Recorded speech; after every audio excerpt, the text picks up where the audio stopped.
What you are about to see is a very secret, very personal behind-the-scenes look at a former YouTuber's life.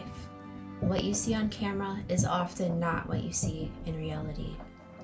This is my reality. I quickly realized that I was in dire need of help. And over the years, I realized you guys have been there with me every step of the way, praying for me and helping me.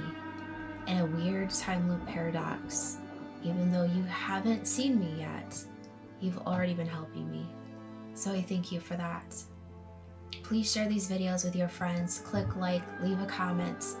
I don't know if I will be here to read your comments.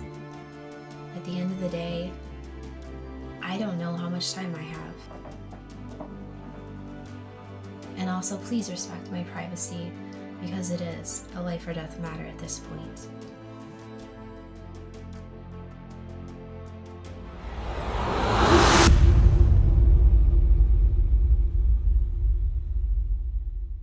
Anyway, yeah, so I'm getting ready for bed. I washed all my makeup off.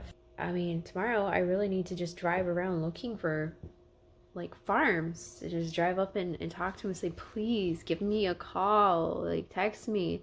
But the problem is that farms are so preoccupied trying to get the crop harvested, they're not going to take an extra 10 minutes to give me a call. Okay, so it takes 5 minutes, but in their head they're thinking 10, right? You know? And I'm still missing you. I mean, I do get distracted when I'm around Eric and I'm in like the normal thing, but the minute it's done, the minute I'm not looking at him, I'm thinking of you. I'm not looking forward to tomorrow morning. I don't have anything. I really don't like working on graphics that early in the morning. Video editing really is the best thing to do that early in the morning.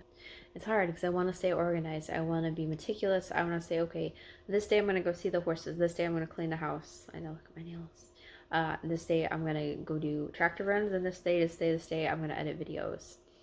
But I can't do that because nobody's even letting me come in. I mean, I think back to the conversation on Messenger when I was petrified to message you and I had a dream like the night before, or I just declared in my head that things were going to go well. Like I prayed about it and it happened and it was good. And every conversation up until now has been fantastic.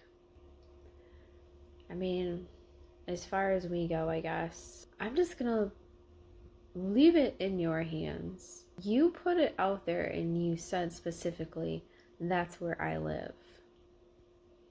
Now, if you had been freaked out, if you'd been creeped out by me contacting you, you wouldn't have said that's where I live.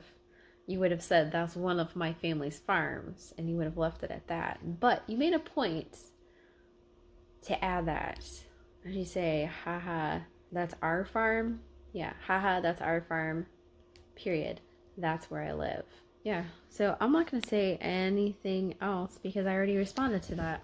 See, now I thought that you were offended by the fact that I wanted to interview corn people and not anything on apples.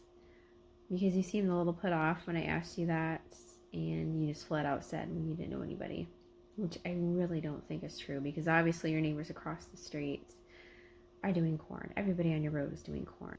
Anyway, so this is your invitation to, be in the spotlight. I don't know what kind of guy you are. I don't know, maybe you're just such a scaredy cat that you just don't have any sort of backbone. You just can't stand on your own 2 feet, and your friends run you around and your previous girlfriends ran you around, and that's not what I'm looking for. I'm not looking for someone who can't stand up for themselves and make their point. I don't want to be the strong one. I don't know what to think of you. I really don't. So yeah, I guess I'm done contacting you. I've tried multiple occasions to get something rolling. I really kind of wanted to see like what was there. Was there anything there at all? Because if there was something there, then you obviously would be contacting me, banging my door down to try to take me out for a drink, because you want to know it too if there's something there. But if there's nothing on your end, then you don't care to see if there's anything on my end, right? Maybe it's just another foolish dream of mine. I don't know. It was dumb of me to think that. And then in my mind, I can have deja vu in the future where I'm thinking back to now and thinking, oh my gosh, I remember that feeling of thinking that he wasn't interested in me at all. And how could I ever think that? Because obviously he is. And look at us now. And, you know, like you think into the future and the future that's there, and you're trying to remember the past, and you know how that is where things are bad and then you tend to forget how bad it was, and you look at how good things are and you're like, it was never that bad, was it? I don't know. Anyway, I need to go read my Bible. Okay, real quick. So sometimes I like to do the spinning the Bible roulette wheel where you just kind of flip it around and turn it and spin it and flip it backwards and forwards, and then you stick your finger right straight in, and then you flip it open and see what you get. And the first time I did that, I landed on an introduction to one of the books in the Bible. So I did it again the second time, and guess where it landed? Yeah, Jeremiah 29, which is the verse that God gave me years ago that I have been repeating relentlessly lately. So it is, for I know the plans I have for you, declares the Lord. Plans to prosper you and not to harm you. Plans to give you hope and a future. Then you will call upon me and come and pray to me, and I will listen to you. You will seek me, and you will find me when you seek me with all of your heart. I will be found by you, declares the Lord. And,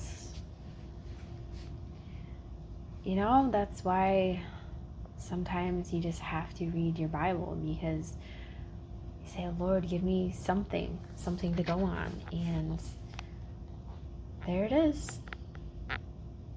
So I'm going to sit here and break it down word by word and pray on it.